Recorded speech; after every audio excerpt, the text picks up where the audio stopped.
Paz do Senhor, meus irmãos. Um grande prazer poder estar com os irmãos nessa noite. Gostaria de pedir aos irmãos que abrissem as vossas Bíblias no livro do Êxodo.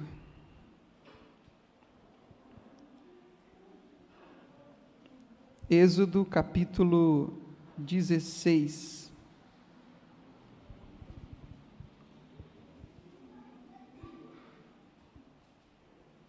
Vamos ler o versículo 1 até o versículo 4. Êxodo 16, versículo 1 ao versículo 4.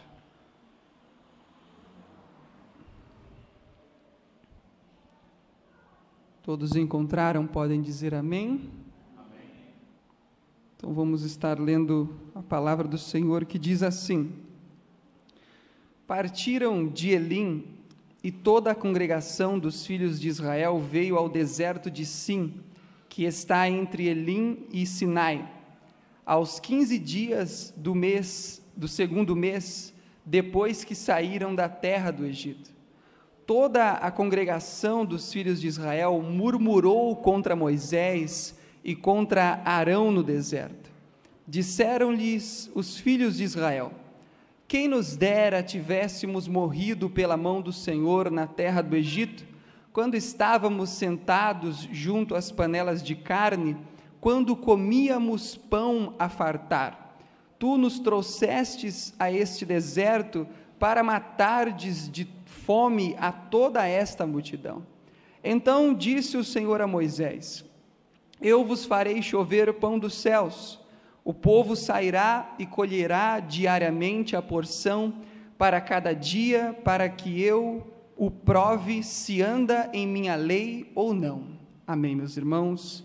Louvado seja Deus pela sua poderosa palavra. Meus irmãos, queria conversar com os irmãos nessa noite sobre um tema que eu queria chamá-lo de a vida de escravidão ou a vida de liberdade. Um dilema que todo ser humano tem diante de si para escolher. Tanto o povo de Israel teve esse dilema diante da frente deles, uma vida de escravidão ou uma vida de liberdade. Tanto este povo teve este dilema diante de si, quanto todos nós estamos diante desse dilema. Escolhermos entre uma vida de servidão, de escravidão, ou uma vida de liberdade. No século 17, um homem chamado Etienne de la Boétie escreveu um livro chamado Servidão Voluntária.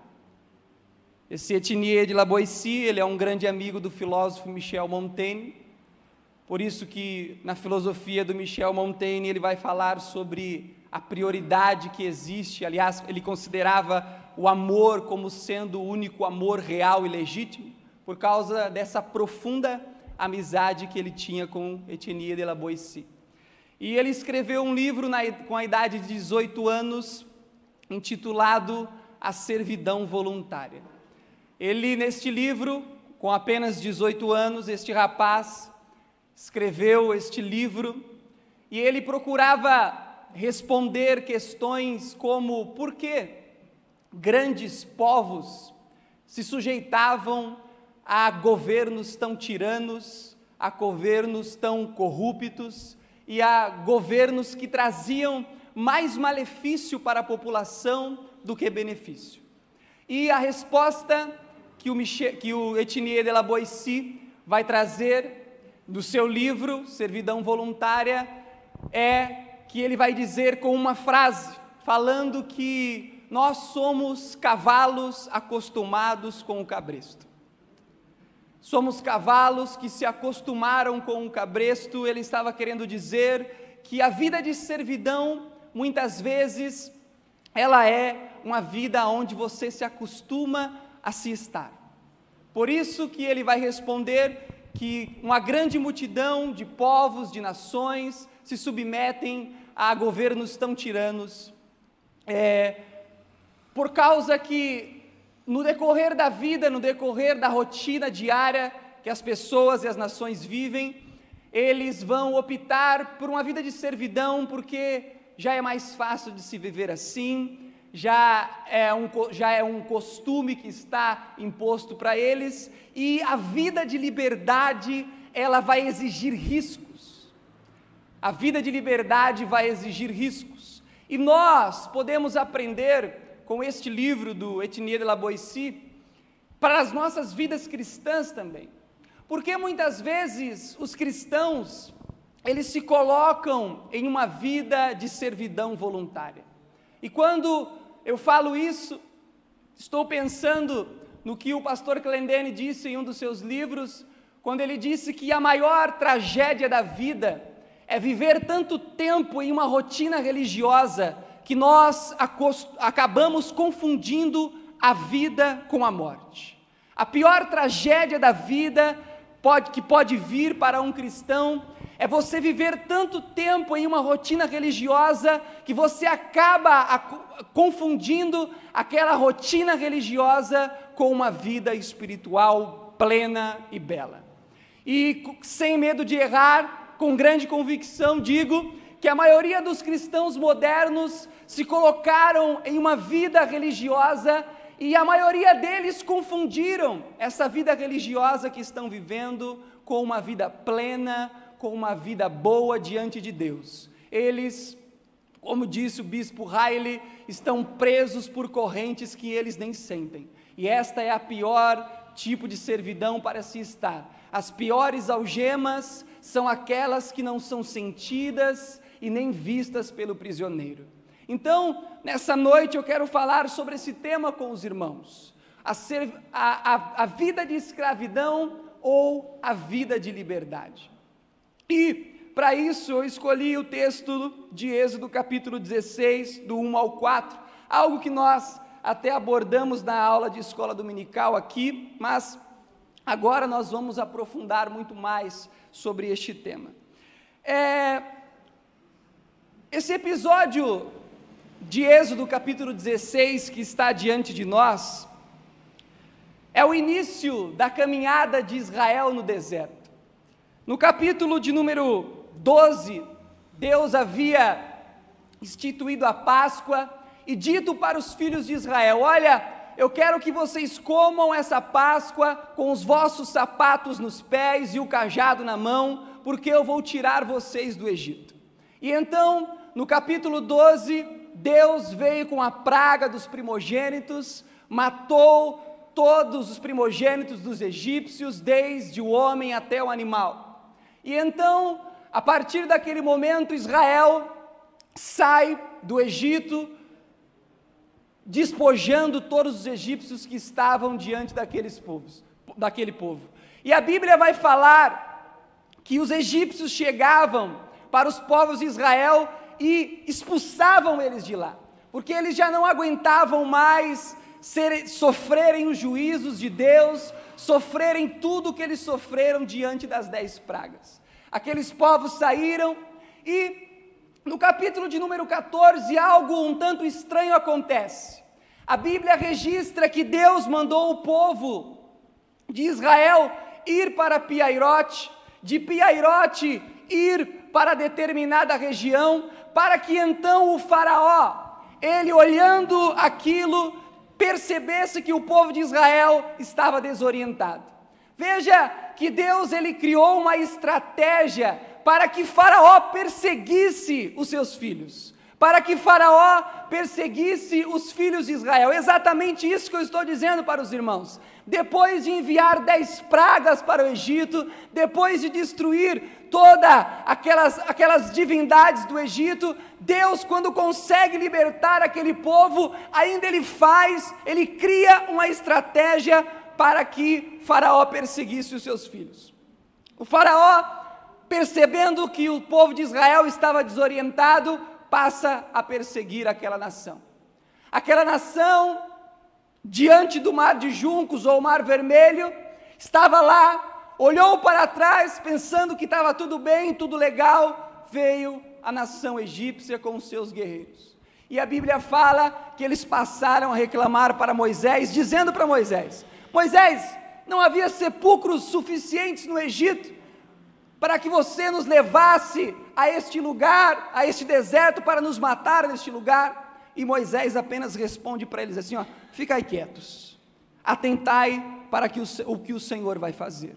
A Bíblia então registra que Deus abriu o mar vermelho, aquele povo passou, a nuvem que estava guiando aquele povo, foi para trás daquele povo, e a Bíblia registra que aquela nuvem que iluminava o povo de Israel, aquela coluna de fogo que iluminava o povo de Israel, tornou-se escuridade para os egípcios e claridade para os filhos de Israel. Aquele povo entra aquele mar vermelho em terra seca, passa do outro lado.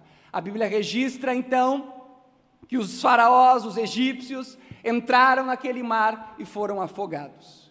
O povo de Israel, vendo no outro dia os corpos dos egípcios na beira da praia, a Bíblia diz que então eles temeram a Deus, confiaram nele e no seu servo Moisés. O capítulo 15 do livro do Êxodo registra aquela nação cantando, aquela nação cheia de triunfo, aquela nação cheia de regozijo, aquela nação alegre pela vitória que o Senhor Deus havia dado diante dos seus inimigos. Então, toda a nação canta, Miriam pega os tamboris junto com as mulheres e canta a Deus. Só que então, a nuvem que estava guiando aquele povo, direciona eles para as águas amargas de Mara. Veja que as águas amargas de Mara não eram um acidente de trajeto. As águas amargas de Mara estavam dentro da agenda de Deus, porque a Bíblia vai dizer que ali Deus deu as suas ordenanças para ele e ali os provou. Deus levou aquele povo para as águas amargas de Mara, para que então pudesse prová-los, para ver se aquele povo estava na sua lei ou não. E a Bíblia diz que quando eles chegaram para as águas amargas de Mara, perceberam que as águas eram amargas, eles reclamam para Moisés: você vai matar todo o povo de sede no Egito. A Bíblia diz que Deus fez com que aquelas águas se tornarem doces, e aquele povo bebeu. E veja que depois disso, das águas amargas que eles se depararam, a Bíblia fala que aquele povo foi levado para um lugar onde havia 12 fontes e 70 palmeiras. Um lugar de refrigério, um lugar de regozijo no meio daquele deserto. Não dava nem vontade de sair dali o povo de Israel. Só que a Bíblia vai dizer que Deus fez com que o povo saísse desse lugar e os conduziu para o deserto de Sim, como nós vemos no capítulo de número 16. Levou o povo para o deserto de Sim.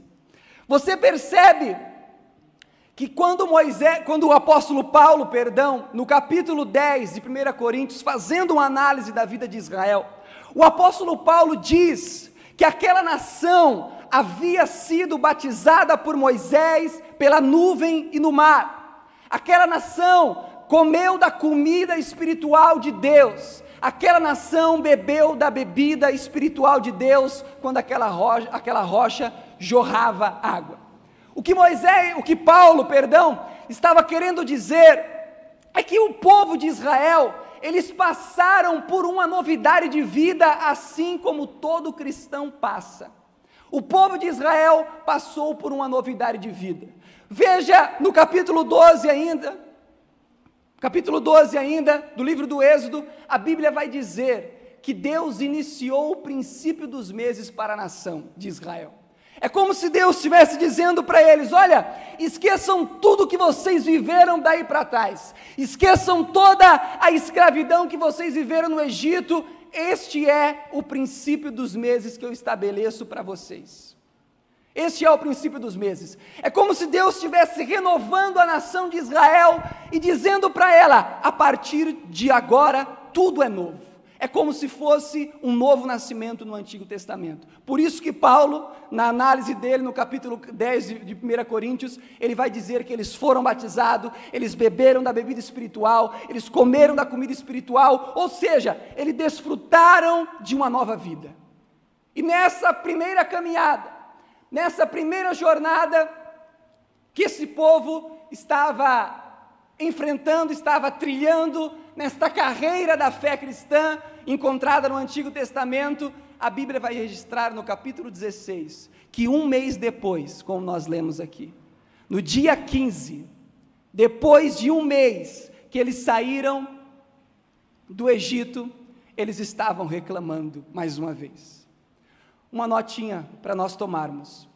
Quando Josué, ele vai entrar na cidade de Jericó, a Bíblia registra que quando o povo de Israel, toda a nação de Israel se aproximou da cidade de Jericó, os habitantes de Jericó diziam: olha, este é o Deus que destruiu os egípcios, que acabou com os deuses dos egípcios, que destruiu o maior império daquele momento. Este é o Deus. E isso, aquela nação que estava em Jericó, os habitantes de Jericó, disseram isso 40 anos depois de que o povo de Israel saiu do Egito. E o povo de Israel, em 30 dias, já estava incrédulo do seu Deus. 40 anos não foram o suficiente para apagar a memória daquele Deus que fez com que aquele povo saísse do Egito, da mente de um povo que nem servia a Deus. Percebe o que está diante de nós? 30 dias foram suficientes para Israel estar reclamando contra Deus. 40 anos, os ímpios ainda estavam temendo o poder de Deus. 40 anos depois, os ímpios ainda estavam temendo o grande poder de Deus. E aquela nação já estava sendo incrédula diante do seu Deus. E isso, às vezes, podemos extrair uma lição para as nossas vidas disto, que muitas vezes nos deparamos no mesmo episódio de Israel em nossas vidas. Quantas vezes, nessa trilha, dessa caminhada cristã, que nós estamos seguindo, muitas vezes nos deparamos como o povo de Israel, reclamando. 10 anos de crentes, 10 anos apenas, e já estamos lá. 5 anos, e já estamos reclamando de Deus, porque Ele não tem feito, talvez, aquilo que a nossa carne quer que Ele faça. E muitas vezes, um povo ímpio consegue referenciar a Deus, mesmo depois de 40 anos, pelos seus grandes feitos.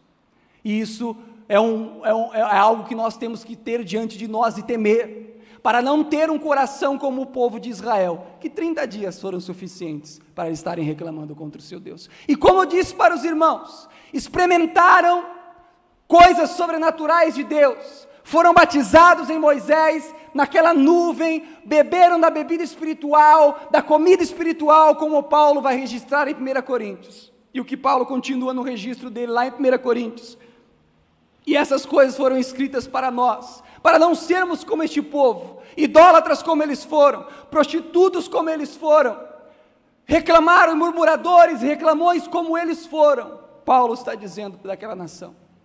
E agora, este povo no deserto de Sim, depois de ter saído das águas amargas de Mara, foi enviado por Deus para os mananciais e fontes de águas, onde havia cerca de 70 palmeiras. Você percebe algo interessante? No capítulo 14, eles saíram vitoriosos, cantaram a Deus, foi só glória no capítulo 15, cantaram e louvaram a Deus, só vitória no capítulo 15, só que aí, no capítulo 15, eles já foram levados para um momento de dificuldade, de vitória para dificuldade. Depois da dificuldade de Mara, foram levados para o lugar onde havia as 12 fontes de água, as 70 palmeiras, mas o lugar de refrigério. E isto é a vida cristã. A vida cristã não é só vitória. A vida cristã é exatamente a trilha de Israel. Ora, estamos cantando a Deus, mas ora, Ele nos leva para os lugares, para as águas amargas de Mara. ora estamos louvando, agradecendo o Senhor por todos os benefícios que Ele tem nos feito, mas ora Ele mais uma vez leva o povo de Israel para o deserto de Sim. E o que acontece no deserto de Sim? Não havia comida e não havia carne, e o povo começa a reclamar mais uma vez para Moisés. E sabe como eles reclamam para Moisés? Eles dizem assim: Moisés, presta atenção, lá no Egito, nós tínhamos carnes à vontade na panela. Moisés, lá no Egito, tínhamos essas especiarias para comermos. Era melhor nós estarmos lá do que aqui nesse deserto sem carne alguma. Percebe o que essa nação está dizendo para Deus?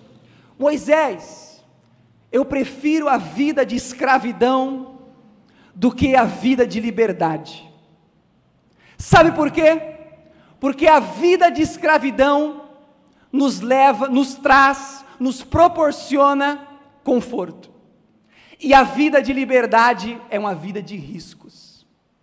A vida de liberdade é uma vida de montes e uma vida de vales. A vida de liberdade é uma vida de mananciais e uma vida de deserto. Só que o povo estava dizendo para Moisés: Moisés, nós preferimos a vida de conforto, nós preferimos ser escravos voluntários lá no Egito, do que viver uma vida onde ora estamos nas fontes de águas, nos mananciais de água, mas ora estamos nas águas amargas, Moisés. Era isso que esse povo estava dizendo. Ele estava desejando a servidão voluntária.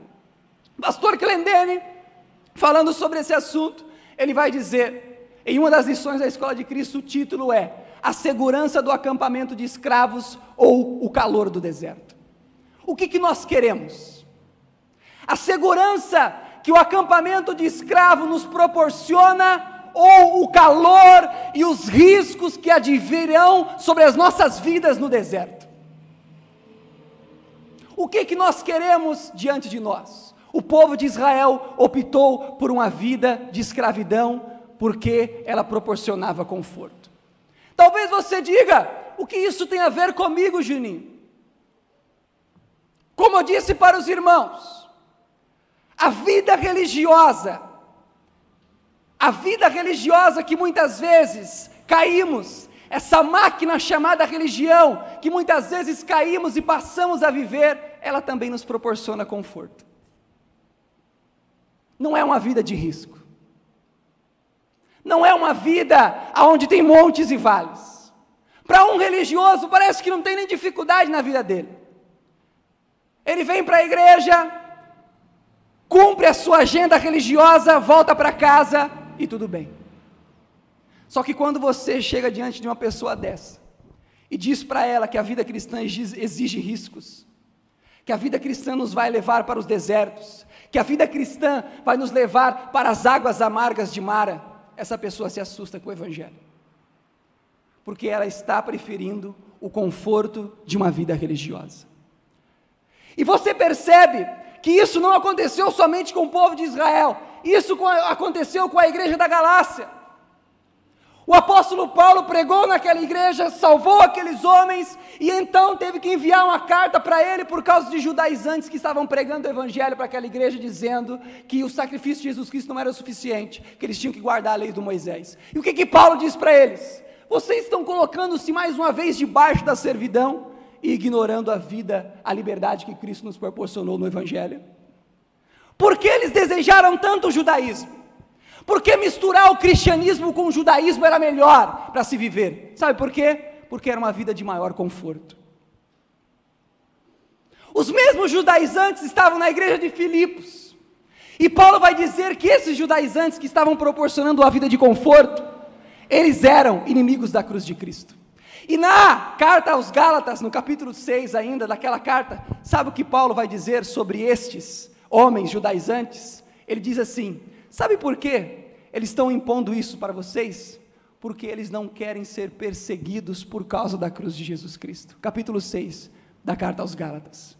Eles não querem ser perseguidos por causa da cruz de Jesus Cristo. Porque viver uma vida debaixo da cruz de Jesus Cristo, viver uma vida na liberdade, vai trazer perseguição, vai nos levar para os riscos, vai nos levar para os vales, vai nos levar para as águas amargas, e uma vida assim é rejeitada. É mais fácil criar uma rotina religiosa que não exija tanto de nós. E Israel lutou com isso durante anos e anos e anos na sua carreira, tanto que Miqueias vai dizer assim para aquela nação, no capítulo 6 do seu livro, dizendo para eles, que caíram em uma rotina religiosa, falando para eles assim: olha, antes o que darei? O que darei ao Senhor por todos os benefícios? O que apresentarei ao Senhor por tudo que Ele tem me feito? Virei com Ele com milhares de carneiros, com rios de ribeiros de azeite. E Ele vai dizer, Ele te declarou, homem, o que é bom. E o que Ele pede de você? Que pratiques a justiça, ames a beneficência e andes humildemente com o teu Deus. Veja o que Miqueias coloca diante daquela nação. Você virá diante de Deus com rios de ribeiros, de rios de azeite, você virá diante de Deus com sacrifícios, só que o que Ele diz, não é isso que Deus está pedindo para vocês. Ele te declarou ao homem o que é bom, Ele quer que você pratique a justiça. Por quê? A vida do povo de Israel, lá que Miqueias estava criticando, caiu numa rotina religiosa. Era só oferecer os sacrifícios, era só ofertar no sábado, era só ofertar a Deus com seus cordeiros. Só que Miqueias exigiu algo mais profundo. Miqueias exigiu algo que exigia risco deles, exigia renúncia deles. Viver uma religião superficial é muito fácil. Atender a agenda religiosa é muito fácil. Mas praticar a justiça, como Miqueias diz para aquela nação, é algo que exige de nós. E é uma vida de riscos. A vida que Deus proporciona para mim e para você é uma vida que vai exigir riscos de nós. Ele vai nos conduzir a lugares aonde a nossa fé será testada. Ele vai nos conduzir para lugares aonde a nossa fé será provada. E como C.S. Lewis dizia, a qualidade de uma fé só é provada num lugar de risco. Você não testa a qualidade da sua fé por dizer que tem uma fé boa. Você não testa a verdadeira qualidade da sua fé quando você está no monte, nos montes, no lugar de bonança. Você não testa a verdadeira qualidade da sua fé quando você está nas 12 fontes de águas e os 70 palmeiras. Você não testa a sua fé lá. Deus testa a qualidade da sua fé te levando para os desertos, te levando para as águas amargas de Mara. É lá que Ele exige de você. E essa nação disse para Moisés: nós preferimos servir Faraó voluntariamente agora. Você fica pensando, essa nação reclamou no capítulo 3, que estava sofrendo, clamou a Deus, o clamor deles subiu até os ouvidos do Senhor, o Senhor chamou Moisés, Moisés libertou aquela nação. De repente aquela nação falou assim: essa vida aí que Deus está querendo para nós, essa vida que Deus está oferecendo para cada um de nós, é uma vida que exige muitos riscos, Moisés. Até então Moisés era o herói da nação, até então Moisés era o queridinho, era o pregador mais ouvido nas rádios e na televisão. Só que quando eles começaram a caminhar no deserto, Moisés era o maior inimigo deles. Moisés era um charlatão que havia influenciado para que eles crescem naquilo e saíssem do Egito. O Moisés de herói virou vilão, porque eles passaram a ver que a vida de liberdade é uma vida que exige de nós riscos, exige de nós sofrimento, exige de nós perseguição. E a mesma coisa está diante de nós também. O que preferimos viver? O que nós queremos viver? Uma vida religiosa que proporciona conforto, aonde nós teremos benefícios de comer carne à vontade, de comer pepinos à vontade, de comer diversas especiarias e variedades à vontade, ou nós preferimos a vida no deserto? Só que a chamada de Deus para nós é esta vida no deserto. Não tem como conciliar isso. Não tem como excluir isso da vida cristã. Essa liberdade que Deus proporciona para cada um de nós, vai exigir de nós muitas coisas. Vai exigir de nós sofrimento. E você fica pensando, por que Deus exige tanto sofrimento do seu povo? Por que levar o povo para o deserto? O caminho dos filisteus durava 2 semanas para chegar na terra de Canaã. Por que não levou para o caminho dos filisteus? Por que levar durante 40 anos para chegar àquela nação? Por que Deus fez isso? A resposta está em Deuteronômio capítulo 8, versículo 2.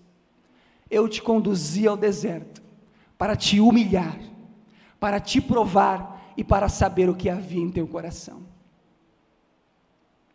Então Deus não vai proporcionar esses momentos de dores ou de sofrimento para nós, por causa que Ele é um Deus que tem prazer na dor, um masoquista, não. Ele vai nos levar para este lugar de sofrimento, exatamente para extrair o que há em nossos corações, para nos humilhar,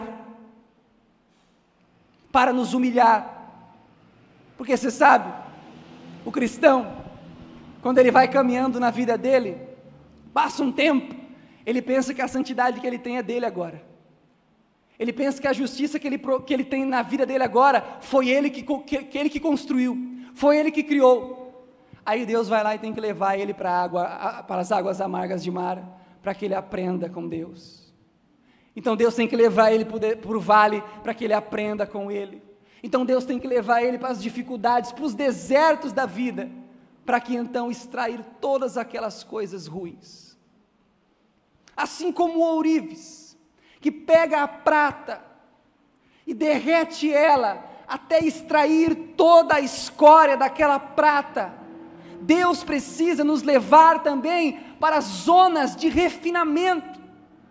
Deus precisa nos conduzir para zonas de refinamento, onde Ele vai extrair esta escória de cada um de nós. É isto que a liberdade tem proporcionado para nós. Esta vida de liberdade que Deus proporciona para nós, nos levará para lugares de refinamento. E pode ter certeza, os lugares de refinamento não serão aplaudidos por nós, os lugares de refinamento não serão bem aceitos por nós. Nós olharemos para os lugares de refinamento como Mara, e nós não queremos viver nesses lugares. Nós queremos estar onde tem as 12 fontes de águas, queremos na maioria das vezes estar onde tem as 70 palmeiras, queremos estar cantando como no capítulo 15, aquele lugar de vitória, queremos esses lugares, mas os lugares de refinamento, aonde Deus vai extrair toda a escória de cada um de nós, nós rejeitamos. E então, para evitar esta vida de liberdade, para evitar esta vida de riscos, para evitar essa vida de vales, nós criamos uma religião aos nossos próprios olhos. Uma religião que nos traz conforto, uma religião superficial, uma religião que não tem profundidade. Porque a profundidade, ela exige que nós cavemos. E para cavar, precisa ter calo nas mãos. Só que a vida de superficialidade só está na superfície. Só está lá na superfície. Você não precisa se aprofundar. Você não precisa cavar. Você não precisa ter calos nas mãos. A vida de superficialidade não exige nada de nós. É só atender o domingo, é só atender a escola dominical, é só atender a quarta, a sexta, é só atender. O resto, tudo bem. Uma vida de superficialidade não exige tantas coisas de nós. Mas a vida de liberdade que Deus tem para cada um de nós, para mim e para você, é uma vida que vai nos levar para lugares de riscos, lugares de dores, lugares de tristeza, aonde não vai ser só vitória, aonde não vai ser só alegria, aonde não vamos pegar os nossos tamboris e cantar como Miriam, mas aonde nós estaremos lá, nas águas amargas de Mara. E que Deus nos ajude a entender isto para nós. Eu sei que parece que não é gostoso de se ouvir isso. Um evangelho assim, aonde eu estou prometendo para vocês o sofrimento, não é tão atrativo. Só que eu seria o pior dos pregadores se eu dissesse para você que não haveria mais lutas. Eu seria o pior dos pregadores se eu dissesse para você que não teria lugares como Mara, que não teria lugares como o deserto de Sim. E esta nação deliberou, esta nação aceitou o lugar de serem servos voluntários do que estarem no deserto da vida, aceitando as correções do Senhor, aceitando as disciplinas do Senhor. E quem dera, meu irmão, quem dera que a igreja moderna não tivesse isso que Israel tem. Quem dera que a igreja moderna não preferisse a servidão voluntária, a vida de escravidão, porque proporciona conforto. Quem dera que a igreja moderna não estivesse com esse tipo de pensamento. Quem dera, mas ela está.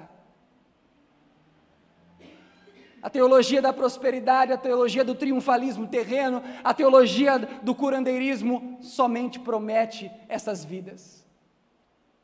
Vidas aonde a dificuldade não existe mais.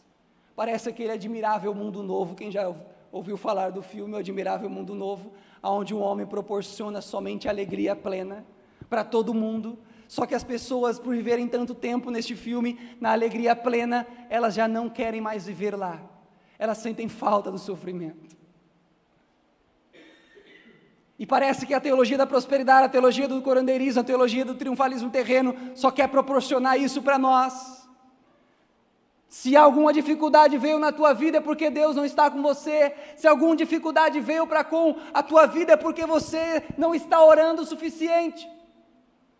Foi isso que Jó e os seus amigos não entenderam. Foi isso o erro daquela teologia. Porque a teologia dos judeus era: você é fiel a Deus, Deus abençoa você. Você é fiel a Deus, Deus proporciona bens para você. Só que de repente, um homem fiel, Deus não proporcionou bem.